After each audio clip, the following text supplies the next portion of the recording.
আসসালামু আলাইকুম, কেমন আছেন সবাই? বাংলাদেশকে ইন্ডিয়া 10 মিনিটে দখল করবে, 15 মিনিটে দখল করবে, এই কথাগুলো এতদিন শুভেন্দু, বিজেপি, তারপর আরএসএস থেকে বলে আসতেছে। আমরা ওইটা কোনো কথা কষ্ট পাই নাই, কিছু মনেও করি নাই। কিন্তু গতকাল একটা নিউজ দেখলাম, যে নিউজটা দেখে আসলে কি বলবো, অনেক কষ্ট পাইছি। সেটা হচ্ছে, ইন্ডিয়া যারা মুসলিম নেতা আছে, একজন মুসলিম নেতা বলতেছে, আমি বলতে চাই আমরা সংখ্যালঘু মুসলিম যারা আছি এখানে আমাদের জন্য যথেষ্ট বাংলাদেশ। আমি কালকেও বলেছি, বর্ডার খুলে দিন, 15 মিনিটের জন্য বাংলাদেশ দখল করে নেবো আমরা। পুলিশ লাগবে না, ফোর্সও লাগবে না।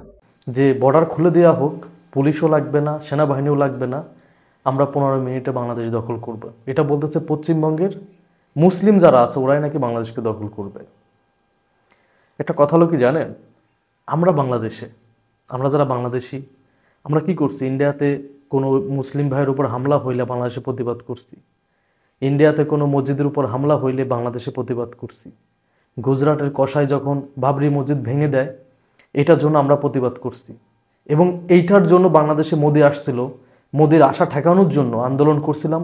সেই আন্দোলনেও 21 জন মানুষকে মারা হয়েছিল, শেখ হাসিনা গুলি করে মারছিল। কি জন্য? কারণ ইন্ডিয়াতে আমাদের মুসলিম ভাইরা নির্যাতিত, এই জন্য এই জন্য প্রতিবাদ করছিলাম না আমরা? আমরা রাজপথে আন্দোলন করি নাই, পুলিশের পিটানি খাই নাই, গুলি খাই নাই, আমরা মরি নাই, মরছি। কিন্তু কিন্তু আমরা ভুল জায়গাতে যে কাজগুলা করছি, সম্পূর্ণ আমাদের ভুল ছিল, সম্পূর্ণ ভুল ছিল।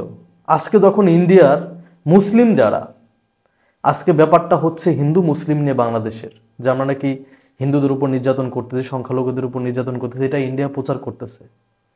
আর সেই হিন্দুদের পক্ষ নিয়ে যখন ইন্ডিয়ার থেকে মুসলিম নেতারা বলতেছে যে বাংলাদেশ দখল করবে ওরাই, এটা আমাদের জন্য অনেক বড় কষ্টের। তাহলে আমরা যেটা করছি এতদিন, সম্পূর্ণ ভুল করছি। অ্যাটলিস্ট পশ্চিমবঙ্গে যারা মুসলিম, ওরা তো জানে যে বাংলাদেশে ইন্ডিয়াতে কিছু হইলে মুসলিমদের পক্ষে প্রতিবাদ করে বাংলাদেশিরা, দেখছে না ওরা? তো ওদের তো চুপ থাকা উচিত ছিল। অ্যাটলিস্ট যে যাই করুক, আরএসএস কি বলল, তারপরে বিজেপি কি বলল, মমতা কি বলল, এগুলো তো দেখার প্রয়োজন ছিল না।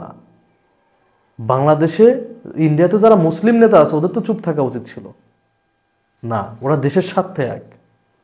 এইটা হচ্ছে বাংলাদেশে যারা হিন্দু আছে না, আপনাদেরকে বলি, প্লিজ আপনারা যারা এখনো মোদির কথায় লাফালাফি করতেছেন, এদের থেকে শিক্ষা নেন, এদের থেকে শিক্ষা নেন।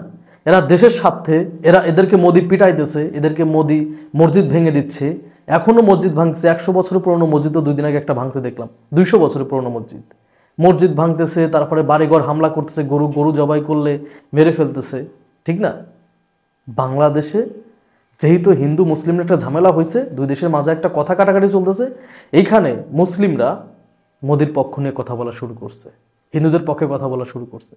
আর আমরাই কিনা বাংলাদেশি হয়ে ইন্ডিয়াকে কথা বলার সুযোগ করে দিচ্ছি। ভাইরে, আপনি হিন্দু, আপনি সনাতনী, এই দেশটা আপনার, আপনি সংখ্যালঘু, আপনি নিজেরা দাবি করেন সংখ্যালঘু, আপনার, আমরা কখনো মনে করি না আপনার সংখ্যালঘু। এই দেশটা আপনার, আপনি কেন ইন্ডিয়াকে খেলার সুযোগ করে দিবেন বলেন? আর বাংলাদেশে যারা আলেমোলামা আছেন, আপনাদেরকে বলি, এই জিনিস থেকে শিক্ষা নেন। আপনি যার জন্য কান্না করেন, সে আপনার জন্য কান্না করে না। আপনি যার জন্য ব্যথিত হন, সে আপনার কষ্টে ব্যথা পায় না। সো যেগুলা করছি আমরা ভুল করছি, আর না। ধন্যবাদ সবাইকে।